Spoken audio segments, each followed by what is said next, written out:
What's up, everybody? Good morning. We are in the midst of a Victory Monday that doubles as Christmas Day. So, hopefully, you're getting a double shot of goodness on a day like today. And I do know that there are Seahawks fans out there who don't treat this victory as something to celebrate. And I kind of get it, but I also kind of don't. So, if you're one of those people, then I'm sorry you feel that way. But for me personally, I'm feeling fairly good right now. I'd feel better if that game was a little bit cleaner. I'd feel better if that game made me more confident that this team was turning a corner and actually rounding into shape as a really good team. But I take the victories how I can get them, when I can get them. And winning two games like that to basically save your season and put yourself in a situation where you control your own destiny is something that doesn't come around easily in this league. And this video, I mean, there's a lot to talk about right now with this team, right? There's a lot to talk about after what transpired on the field Sunday against the Titans. But there's one thing that I want to lead with here, and it concerns probably the most controversial Seahawk of the 2023 season, the most discussed Seahawk of the 2023 season. It's about Geno Smith, and you guys generally know where I stand with Geno Smith. I think that he is a good quarterback. I don't think that he's a great quarterback. I don't think he's an elite quarterback, but I do think he is a good quarterback that you can win with, that you can have successful seasons with, and that you can reach your goals with, even if your goals are lofty. Now, is it easier to reach those goals if you have a Patrick Mahomes or a Joe Burrow? Of course. It's much easier when you have one of those guys. That's not so easy to do. It's not so easy to find those guys. So straight up, I don't think it's going to be easy to move off of Geno Smith and get a quarterback who's better. I don't think the quarterbacks that are better than Geno Smith, they're just out there growing on trees. And now that yesterday's game is over, I want to illustrate that by pointing out a simple fact. Like, this is not something that is abstract. This is not something that is debatable. I'm just going to present a couple of facts here. This was from the ESPN article after the game wrapped up last night. I'm going to read it off here real quick.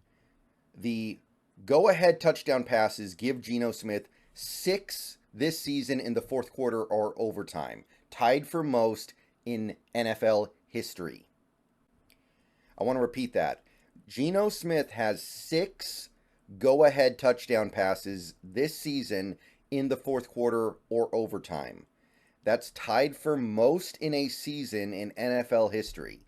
So if he at any point over these next two games throws a go-ahead touchdown pass in the fourth quarter or overtime, he becomes the all-time leader for single-season go-ahead touchdown passes in the fourth quarter or overtime, according to the Elias Sports Bureau. I don't know how far back they go, but I know they go back pretty far.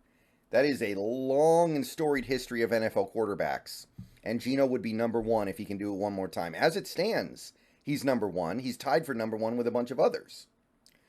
Smith also has 3 go-ahead touchdown passes in the final minute of the fourth quarter or overtime, which is tied for most in NFL history. Now, that's more of a kind of a trivia stat to me than something that is necessarily indicative of anything really good. But at the same time, we can widen our search range just a little bit and say, hey, Geno Smith has 4 game-winning drives this season. He's got 4 game-winning drives, and this guy's missed 2 games.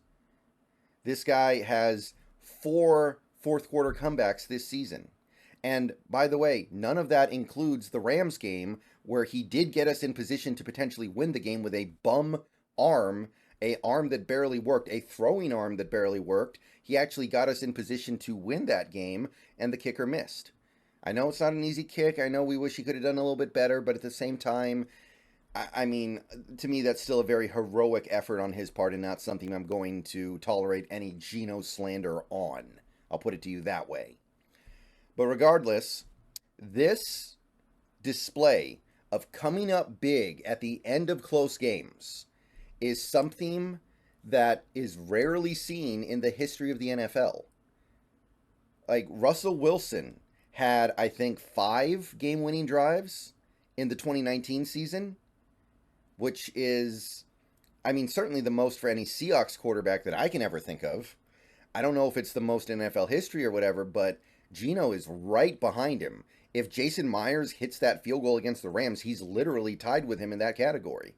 That's where we are right now. That's where things are right now with Geno Smith. He is as clutch, and I know clutch is kind of a weird concept that I don't really like to talk about that much because it's so abstract and often arbitrary, but Geno Smith this season has been about as clutch as Russell Wilson ever was. And we all remember the fourth quarter Russell Wilson heroics when he was in his prime.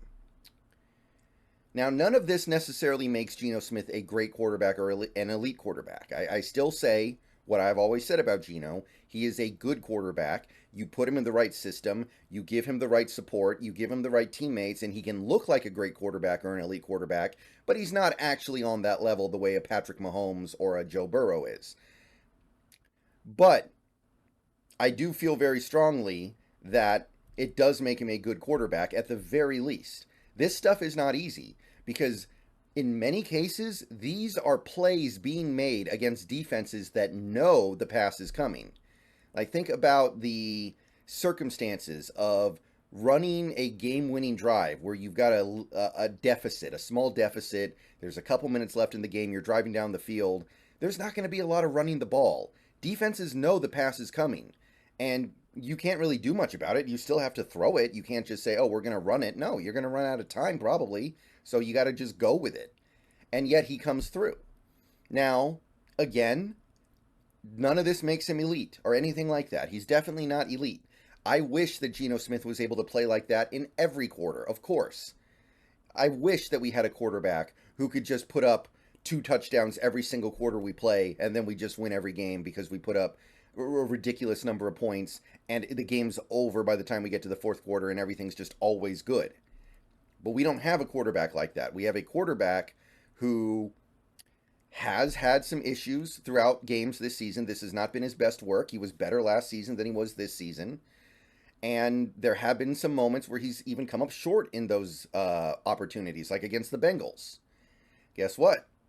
These all-time, a guy like a Russell Wilson in 2019, did he come through every single time? No.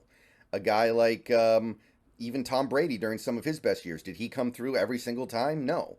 You're not going to come through every single time in the NFL. That's not how it works. That's not reasonable. That's not realistic. So I just wanted to make this video to hammer something home here. Geno Smith, for all of his flaws, for all of the things that make him not one of the best quarterbacks in the league, for all the things that make it possible, although difficult, to get a better quarterback down the line, and I fully admit that there will be an opportunity in this upcoming offseason and future offseasons to get a better quarterback, and I want the team to take those opportunities. None of that changes the fact that Geno Smith is factually and clearly and obviously a clutch quarterback.